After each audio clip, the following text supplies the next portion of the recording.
እስኪ ያስቡት በጣሊያን ምድር ላይ የኢትዮጵያ ባንዲራ ከፍ ብሎ ሲውለበለብ፣ ከዚያም በጣሊያን ሀገር ምድር የኢትዮጵያ ብሔራዊ መዝሙር ሲሰማ። ይህ የፊልም ትዕይንት አይደለም፣ ልብ ወለድም አይደለም። ይህ አንድ የኢትዮጵያ ጀግና በዓለም አቀፍ የፍልሚያ መድረክ ያሳካው እውነተኛ የድል ታሪክ ነው። ይህንን ድንቅ ታሪክ የፈጸመው የኢትዮጵያው ተፋላሚ ኬብሮም ንጉሴ ነው። ኬብሮም የማርሻል አርት ጉዞውን ከኢትዮጵያ ጀምሮ በኋላም ወደ ጣሊያን በመሄድ በቲም ማርሴዱ ስር ስልጠናውን በማጠናከር በኪክቦክሲንግ እና በሙዋይታይ የፍልሚያ ስፖርት ውስጥ እስከ ዓለም አቀፍ የውድድር መድረኮች የደረሰ ተፋላሚ ነው። ከቤላቶ ኪክቦክሲንግ እስከ WGP ኪክቦክሲንግ፣ ከታይ ፋይት እስከ ፋይት ክላውምቢንግ ባሉ ታላላቅ የፍልሚያ መድረኮች ላይ ተሳትፎን ያደረገው ኬብሮም ከጣሊያን፣ ብራዚል፣ ስፔን፣ ታይላንድ እና ፖርቹጋል የመጡ ተዋጊዎችን በመጋፈጥ ዓለም አቀፍ የፍልሚያ ልምዶችን አካብቷል። ነገር ግን የኬብሮም ታሪክ በመድረኮች ስም ብቻ አይገለጽም። ከኋላው የሻምፒዮን ልምድና የዓለም አቀፍ ውድድር ልምድ በኬዋን ኪክቦክሲንግ ያሳካቸው የቻምፒዮና ውጤቶች አሉት። በጣሊያን የኬዋን ቻምፒዮን ሆኖ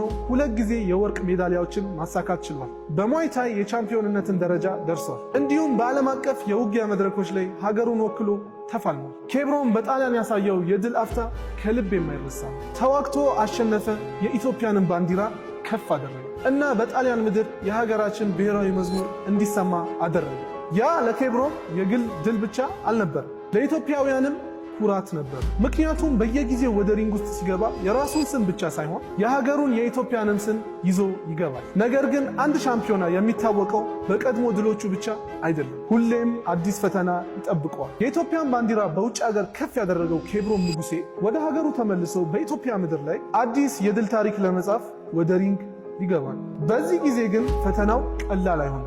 በሪንግ ውስጥ ከኬብሮም ንጉሴ ጋር የሚገባው ሳሚ ነው። 2 ተፋላሚዎች አንድ ሪንግ ውስጥ፣ አንድ ትልቅ የፍልሚያ ምሽት እና አንድ ጥያቄ።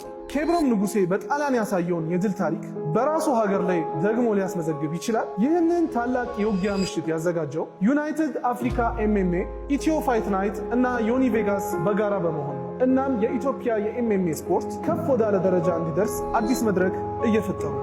የኬብሮም የድል ታሪክ በኢትዮጵያ ይቀጥል ይሆን? እሱን አብረን የምናየው ይሆናል። ነሐሴ 23 በኮንቬንሽን ማዕከል እዛው እንገናኝ።